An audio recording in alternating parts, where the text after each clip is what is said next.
বাংলাদেশে হিন্দুদের ওপরে হামলা সাম্প্রদায়িক নয়, রাজনৈতিক। বারবার এই কথা সামনে আসছে। কি বলছেন জানেন? বলছে বিএনপি। তাহলে কি দায় এড়ানোর চেষ্টা? বিএনপি নেতা মির্জা ফখরুল ইসলাম আলমগীর বলছেন যে কিছু কিছু সমস্যা তৈরি হয়েছে, কিন্তু সেটা সম্পূর্ণ রাজনৈতিক ঘটনা। বাড়ি ক্ষতিগ্রস্ত হওয়া, এইখানে কিন্তু বিএনপিকে জড়িয়ে অপপ্রচার করা হচ্ছে। তিনি বলছেন, আমরা এর তীব্র নিন্দা জানাচ্ছি। এটা একটা চক্রান্ত চলছে। কি বলছেন তিনি, শোনাবো।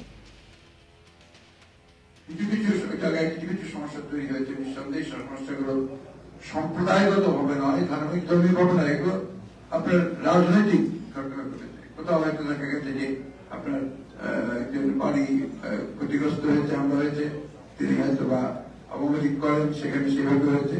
এটার সঙ্গে কোন রাজনৈতিক দলের, বিশেষ করে আমাদেরকে জড়িয়ে একটা আপনার অপপ্রচার চালানোর চেষ্টা করা হচ্ছে। এটা আমরা তীব্র নিন্দা জানাচ্ছি। একই সঙ্গে আমরা স্পষ্টভাবে বলতে চাই যে এই ধরনের কোন ঘটনার সঙ্গে বিএনপি তো জড়িত নয়।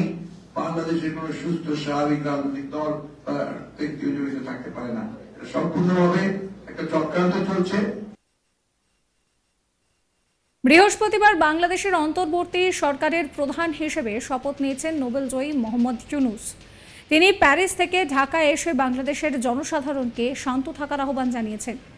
এদিকে ভারতে পালিয়ে আসা শেখ হাসিনা ইউরোপে রাজনৈতিক আশ্রয় চেয়েছেন। আন্দোলনকারীদের দখলে কার্যত গোটা বাংলাদেশের সুপ্রিম কোর্ট। আন্দোলনকারীরা বলছেন, দাবি পূরণ না হওয়া পর্যন্ত তারা শান্তিপূর্ণভাবে অবস্থান করবেন। কোর্ট প্রাঙ্গণে সেনাবাহিনী মোতায়েন করা হয়েছে। বিক্ষোভকারীদের চাপে পড়ে শেখ হাসিনা ঘনিষ্ঠ ওয়াবাদুল হাসান প্রধান বিচারপতির পদ থেকে ইস্তফা দিয়েছেন। সেই সঙ্গে সঙ্গে নতুন বিচারপতির নামও ঘোষণা করা হয়। বাংলাদেশের একাধিক সংবাদ মাধ্যম সেদেশের আইন মন্ত্রক সূত্রে জানাচ্ছে যে নবগঠিত অন্তর্বর্তী সরকারের আমলে ভারপ্রাপ্ত প্রধান বিচারপতি হচ্ছেন মোহাম্মদ আশরাফুল ইসলাম।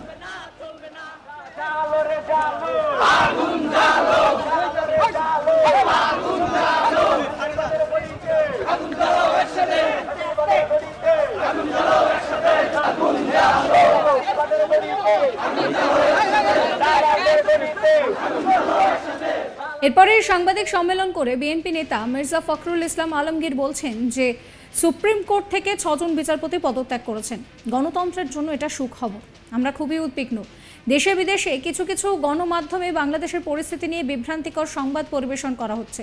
সেখানে সংখ্যালঘু সম্প্রদায়ের উপরে আক্রমণ, আইন শৃঙ্খলার অবনতি ইত্যাদি বিষয়গুলিকে তুলে ধরা হচ্ছে। আমরা মনে করছি যে এটা একেবারেই ঠিক নয়। কিছু কিছু সমস্যা তৈরি হচ্ছে, সেটা রাজনৈতিক ঘটনা। কোথাও বাড়ি ক্ষতিগ্রস্ত হলে সেখানে আমাদের নাম জড়িয়ে অপপ্রচার করা হচ্ছে। আমরা এর নিন্দা জানাচ্ছি। আমরা জানাতে চাই এর সঙ্গে বিএনপি জড়িত নয়, একটা চক্রান্ত চলছে। বিগত আন্দোলনে সরকারের যে নৃশংস গণহত্যা, আমরা তারও প্রতিবাদ করে এসেছি সবসময়। আমরা সিদ্ধান্ত নিয়েছি এই বিষয়ে জাতিসংঘের কাছে একটা নিরপেক্ষ তদন্ত চেয়ে চিঠি পাঠাবো। প্রধান উপদেষ্টা তাকেও চিঠি পাঠাবো। শোনাবো কি বলছেন তিনি। ইতিমধ্যে সুপ্রিম কোর্ট থেকে 6 জন বিচারপতি পদত্যাগ করেছেন। নতুন একজন নিয়োগ দিয়েছেন প্রেসিডেন্ট, ভারপ্রাপ্ত নিয়োগ দিয়েছেন। এটা আমরা মনে করি যে গণতন্ত্রের জন্য এটাও একটা অত্যন্ত সুখবর। কারণ যে অবস্থা সৃষ্টি হয়েছিল আপনার বিচার বিভাগে, সেটা অনেকাংশে একটা মুক্ত হবে বলে আমরা বিশ্বাস করি। আমরা অত্যন্ত উদ্বিগ্ন হয়েছি যে দেশে এবং বিদেশে কিছু কিছু গণমাধ্যমে বাংলাদেশের বর্তমান পরিস্থিতি নিয়ে বিভ্রান্তিকর আপনার খবর সংবাদ পরিবেশন করা হচ্ছে, এবং সেখানে আপনার বিভিন্ন ভাবে আপনার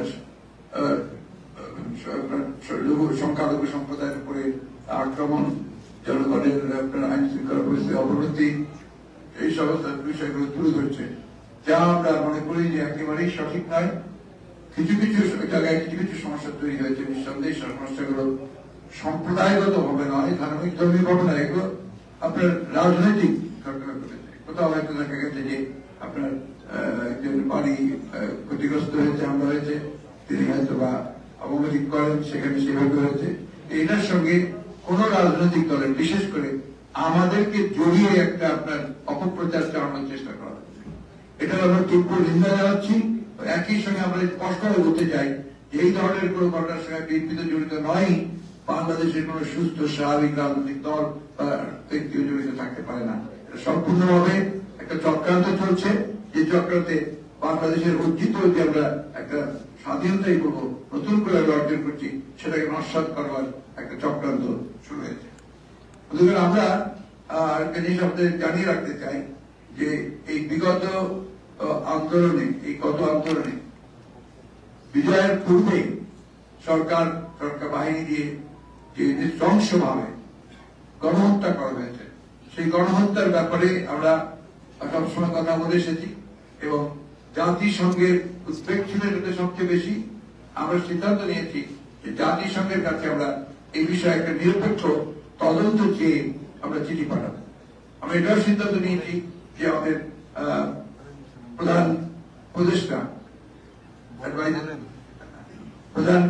উপদেষ্টা যিনি, তাকে আমরা চিঠি দেব।